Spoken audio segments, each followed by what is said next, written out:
阿迪克斯芬奇在教导女儿斯考特时说：“你永远无法真正了解一个人，除非你站在他的角度思考问题，穿上他的鞋子走一走。”这句话说出了理解他人的困境，却也暗示了一个更为复杂的真相。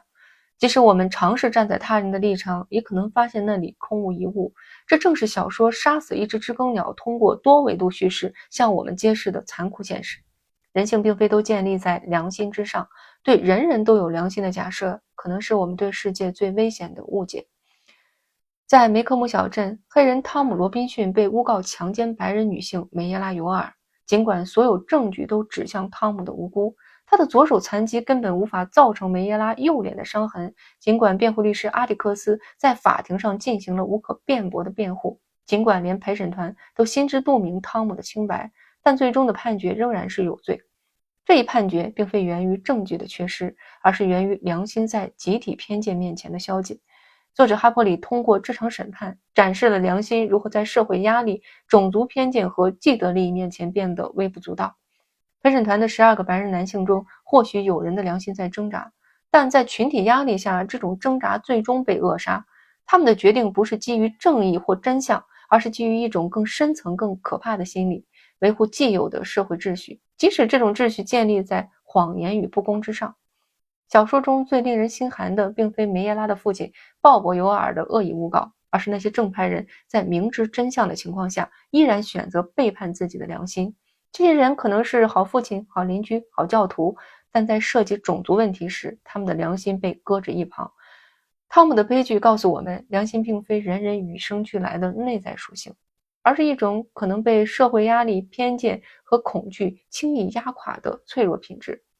如果说汤姆案中的陪审团展现了良心在压力下的屈服，那么鲍勃·尤尔则代表了良心的彻底缺失。他是一个白人垃圾，靠救济金生活，酗酒虐待子女，却因为肤色而拥有了诬告黑人的特权。尤尔不仅没有良心，甚至利用社会对黑人的偏见来满足自己的报复心和虚荣心。尤尔这个角色撕开了关于人人都有良心的最基本假设，他的恶意不是源于误解或环境，而是源于一种深刻的道德虚无。在诬告汤姆失败后，他不仅没有反思，反而变本加厉，先是骚扰汤姆的遗孀，最后甚至试图杀害为汤姆做辩护的白人律师阿蒂克斯的子女作为报复。哈珀里通过尤尔这个角色提出了一个令人不安的问题：如果良心不是人类与生俱来的属性，那么它的存在是否依赖于特定的社会环境和个人经历呢？尤尔生活在一个允许甚至鼓励他作恶的环境中，他的良心从未被培养或唤醒，最终成为了一个纯粹的掠夺者。而杜博斯太太这个角色进一步复杂化了良心的问题。她是一个年迈的白人女性，对阿迪克斯为黑人辩护感到愤怒，经常用种族歧视言论辱骂阿迪克斯的儿女斯考特和杰姆。表面上，她似乎是又一个没有良心的人，但她的故事有更深层的含义。杜博斯太太临终前正在与吗啡成瘾做斗争，她希望能在离开这个世界时不依赖任何东西。尽管她的种族偏见令人反感，但这种对抗瘾症的坚持却显示出了一种道德勇气和自律。阿迪克斯的儿子杰姆为他朗读的几个月，实际上是他戒除毒瘾的过程。这个角色揭示了一个重要真相：良心并非全有或全无的品质，而是具有领域特定性的。一个人可能在某个领域表现出强烈的道德感，在另一个领域却充满偏见。杜博斯太太的良心在个人自律方面坚不可摧，在社会公正方面却几乎不存在。这种分裂的良心比全无的良心缺失更为常见，也更为危险，因为它允许人们将自己视为有道德的人，而参与或默许不道德的行为。小说中最普遍的人性表现不是极端的恶，而是普遍的冷漠。梅科姆小镇的多数居民并非鲍勃·尤尔那样的恶棍，但他们默认了种族不公正的存在。他们在私下可能承认黑人汤姆的无辜，但在公共场合保持沉默。这种沉默不是中立的，它是一种选择，一种对不公正的默许。当阿迪克斯决定为汤姆辩护时，他面对的不仅是鲍勃·尤尔的仇恨，还有整个社区的冷漠甚至敌意。邻居们避开他，孩子们在学校嘲笑斯考特和杰姆，甚至家族成员也反对他的决定。这些正派人的沉默和支持种族隔离的立场，实际上构成了汤姆悲剧的社会基础。这种被动的良心缺失，或许是最普遍的人性状态。大多数人并非没有良心，但他们的良心是选择性的、情景性的。只在安全或方便时才被激活。在面对社会压力、个人风险或根深蒂固的偏见时，良心往往被搁置或合理化。梅克姆的居民们教会我们，良心的缺失不一定表现为积极的恶行，也可能表现为对不公正的消极接受。当然，小说并非全盘否定良心的存在。阿蒂克斯·芬奇本人就是良心的化身，他坚守原则，即使面对社会排斥也不动摇。他教导子女理解他人，坚持正义，即使这种坚持需要个人付出代价。同样，神秘的布拉德利尽管被小镇居民妖魔化，最终却展现出了深刻的善良和勇气，在关键时刻救了斯考特和杰姆的生命。亚瑟·布拉德利这个被全镇人妖魔化、被儿童当作恐怖故事主角的隐士，恰恰是哈珀里笔下最具颠覆性的角色设计。他无声地解构了偏见，并成为良心最纯粹、最无言的证明。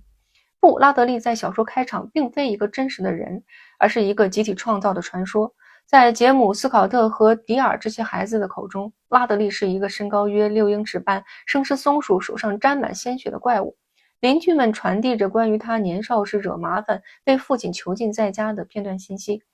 拉德利家紧闭的大门，从不参与社区活动的家庭，成为了滋生猜想的温床。梅克姆镇用闲言碎语为拉德利建造了一座比自家房屋更坚固的监狱。拉德利一家，尤其是布拉德利，代表了任何拒绝遵守社区常规的人所面临的命运，也就是被异化、被怪物化。他们是小镇正常性的反面教材。然而，小说巧妙地通过一系列的细微事件，逐步揭示了拉德利的真实面目，一个极其害羞、受伤但无比温柔的灵魂。他在无人时在橡树树洞留下小礼物，比如口香糖、印第安头硬币、用香皂雕刻的稚嫩人偶等等，试图与孩子们建立一种在安全距离下的亲密关系。这些小礼物就是他破碎世界伸出的微小触角。莫迪小姐家发生火灾那晚，当斯考特站在拉德利家门外冻得发抖时，拉德利悄悄地为他披上了毛毯。斯考特后来才意识到，他给了我最需要的东西，而我甚至没有感谢他。当杰姆夜晚冒险去偷窥拉德利，不小心将裤子卡在铁丝网上，仓皇逃跑后，拉德利没有告发他，而是将裤子折叠整齐，缝补好，放回原处，等待他取回。阿蒂克斯曾教导孩子们，杀死一只知更鸟是一种罪过，因为他们只为人们歌唱，从不做坏事。如果说汤姆·罗宾逊是社会层面被猎杀的知更鸟，也就是因种族偏见而被摧毁的无辜者，那么布拉德利就是个人层面的知更鸟，一个因社会偏见、家庭创伤和个人选择而被误解、被恐惧的无辜灵魂。他从未伤害任何人，与小镇的传说相反，拉德利的所有实际行动都充满了善意。他的罪是不同，他的唯一过错在于他选择了与世隔绝，而社会无法容忍这种不同，必须将其病理化为疯狂或邪恶。他的善行不追求认同，不期待回报，不依附于任何社会规范或宗教教条。他的良心是内生的、绝对的，他是良心最纯粹的形式。小说的高潮，鲍勃·尤尔袭击斯考特和杰姆的黑暗夜晚，是拉德利人物高光的顶点，也是全书主题的集中爆发。为了保护孩子们，拉德利主动走出了他15年来未曾迈出的家门，从被动的受害者转变为主动的守护者。尤尔满嘴脏话，充满仇恨，而拉德利则一言不发，只用行动说话。后来，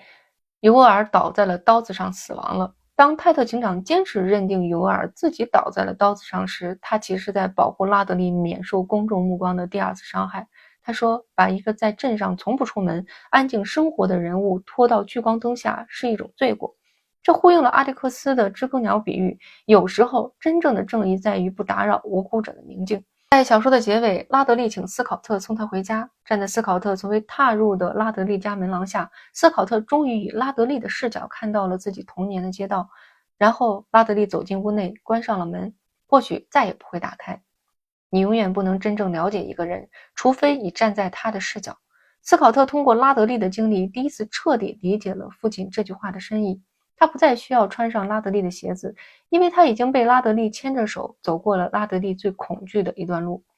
拉德利的故事告诉我们，良心不一定以我们熟悉或舒适的方式呈现，它可能藏在一扇紧闭的门后，可能通过树洞传递信息，可能在最意想不到的时候挺身而出。最大的良心往往是最沉默的。小说最后，斯考特不再渴望看到拉德利，打扰拉德利或改变拉德利。他接受了拉德利本来的样子，并珍惜拉德利给予的礼物。这种不索取、不侵入的尊重，是他从拉德利身上学到的最宝贵的一课。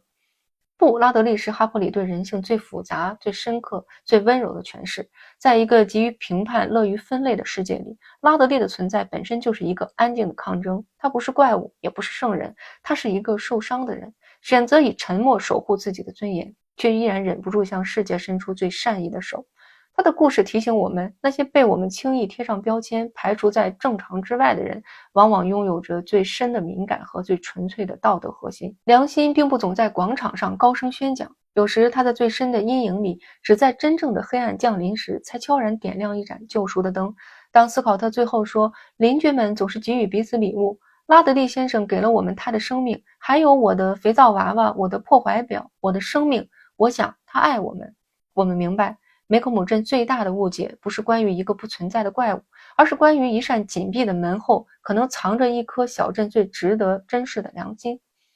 小说里这些角色的存在证明良心是可能的，但哈珀里从未暗示这是普遍的。相反，他通过对比强调，像阿蒂克斯·芬奇和布拉德利这样的人反而是例外而非规则。阿蒂克斯的孤独，也就是他在为黑人汤姆辩护时几乎独自一人，恰恰证明了良心的稀有性。但重要的是，阿蒂克斯的良心不是天生的，而是通过反思、教育和选择培养起来的。他告诉女儿斯考特，真正的勇气不是一个人手持枪支，而是在开始前就知道自己会输，但仍然义无反顾地去做。这种良心是一种成就，而非一种给定的品质。它需要持续的培育和维护，而这正是大多数人未能做到的。梅克姆小镇的种族主义环境扼杀了白人的良心，因为他们从小就被教育认为黑人是低等的。这种社会化的过程如此彻底，以至于良心对种族问题的判定被预先编程。小说中有一个令人深思的场景，在审判结束后，黑人社区为阿蒂克斯送来了食物，表达他们的感激。这一举动展示了即使在最压迫的环境中，良心和感恩仍然存在，但同时这也凸显了良心在不同群体中的不同表现。被边缘化的黑人社区却比占据主导地位的白人社区表现出了更多的集体良心。这也引出了一个关键问题：如果良心是社会化构建的，那么它的普遍性就是虚幻的。我们所认为的人性实际上是由特定历史文化和社会条件塑造的。在梅克姆这样的环境中，良心对黑人的适用性被系统性否定。汤姆·罗宾逊的悲剧不是个人良心的失败，而是整个社会良心结构的失败。杀死一只知更鸟最终打破了对人人都有良心的简单信念，揭示了人性中更为复杂、更为阴暗的现实。良心不是一种普遍存在的内在声音，而是一种脆弱的、需要培育的品质。它可能被偏见、恐惧、社会压力和自私所淹没。当然，哈珀里也并未因此陷入完全的悲观主义。通过阿蒂克斯·斯考特的成长叙事，他展示了良心可以通过教育、同理心和勇气来培养，但这种培养不是自动的，也不是普遍的。它需要个体和社会持续的努力。对人人都有良心的最大误解在于，它使我们低估了恶的普遍性和顽固性，高估了道德自觉的力量。它让我们相信坏人只是误入歧途的好人，而实际上有些人从未找到过正途，有些人则故意选择歧途。在这个意义上，小说既是对人性现实的清醒评估，也是对人性潜力的谨慎希望。它告诉我们，良心是可能的，但绝不是必然的，是值得追求的，但绝不是普遍的。只有当我们放弃人人都有良心的幻觉，才能真正开始理解人性的复杂性。